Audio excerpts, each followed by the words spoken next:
Career start అవ్వకముందే stardom వచ్చిన hero ఎవరైనా ఉన్నారంటే అది అఖిలే. కానీ అంత క్రేజ్‌తో ఇండస్ట్రీలో అడుగుపెట్టినా ఇప్పటి వరకు చెప్పుకోదగ్గ బ్లాక్ బస్టర్ అయితే రాలేదు.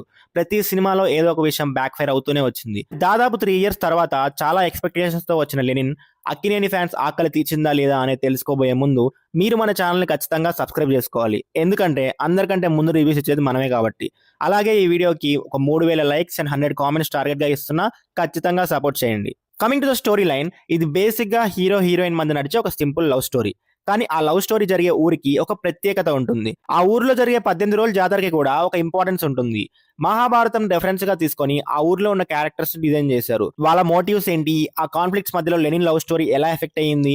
ఫైనల్‌గా ఆ జర్నీ ఎలా ముగిసింది అనేదే మిగతా story. Coming to the positives, ముందుగా అఖిల్ గురించి మాట్లాడాలి. డెఫినెట్లీ ఇది తన కెరీర్ బెస్ట్ పర్ఫార్మెన్స్. సినిమా మొత్తం చాలా కాన్ఫిడెంట్ గా కనిపించాడు. క్యారెక్టర్ లో పర్ఫార్మ్ చేయడానికి మంచి స్కోప్ దొరికింది. దాన్ని ఫుల్ గా యూజ్ చేసుకున్నాడు. టీజర్, ట్రైలర్ చూసినప్పుడు రోల్ కొంచెం ఆడ్ గా అనిపించినా సినిమా చూస్తుంటే మాత్రం ఆ క్యారెక్టర్ లో కంప్లీట్ గా బ్లెండ్ అయిపోయాడు.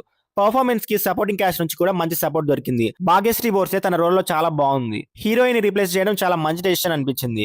శివాజీ, బ్రహ్మాజీ, ఈశ్వరిరావు, గెటప్ శ్రీను, అలాగే అఖిల్ బ్రదర్ క్యారెక్టర్ చేసిన యాక్టర్ పర్ఫార్మెన్సెస్ విషయంలో అందరూ తమ బెస్ట్ ఇచ్చారు. సినిమా బిగ్గెస్ట్ స్ట్రెంగ్స్ లో ఒకటి దాని సెటప్. విలేజ్ ని, అక్కడ జరిగే జాతరని, దానికి క్రియేట్ చేసిన బ్యాక్ స్టోరీని ఇంట్రెస్టింగ్ గా ఎస్టాబ్లిష్ చేశారు. చాలా క్యారెక్టర్స్ ఉన్నా కూడా వాళ్ళందరికీ ఒక పర్పస్ ఇస్తూ ఆ వరల్డ్ ని బిలీవబుల్ గా క్రియేట్ చేయడం బాగా వర్కౌట్ అయింది. టెక్నికల్లీ కూడా సినిమా స్ట్రాంగ్ గా ఉంది. తమన్ బీజిఎం అయితే పెద్ద అసెట్. ముఖ్యంగా elevations, action blocks, interval, climax లాంటి మూమెంట్స్ ని బ్యాక్గ్రౌండ్ స్కోర్ వేరే లెవెల్ కి ఎలివేట్ చేసింది. సాంగ్స్ కొన్ని చోట్ల స్టోరీ ఫ్లో ని బ్రేక్ చేసినా సెపరేట్ గా వినడానికి బాగున్నాయి.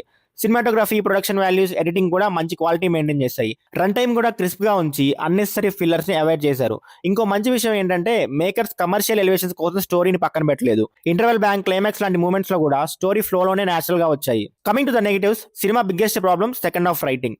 ఇనిషియల్ పోర్షన్స్ ఇంట్రెస్టింగ్ గా స్టార్ట్ అయ్యి ప్రీ ఇంటర్వెల్ నుంచి మంచి మూమెంటం క్రియేట్ చేసి ఇంటర్వెల్ రివీల్ తో సెకండ్ హాఫ్ మీద ఎక్స్పెక్టేషన్స్ పెంచేస్తుంది. కానీ ఆ ఎక్స్పెక్టేషన్స్ ని సెకండ్ హాఫ్ రీచ్ అవ్వలేకపోయింది. స్క్రీన్ ప్లే ఎంగేజింగ్ గా కంటిన్యూ అవ్వకపోవడం, రివీల్స్ క్యాజువల్ గా రావడం, ట్విస్ట్ సరిగా ల్యాండ్ అవ్వకపోవడం వల్ల ఫస్ట్ హాఫ్ క్రియేట్ చేసిన ఎక్సైట్మెంట్ గ్రాడ్యువల్ గా తగ్గిపోతుంది.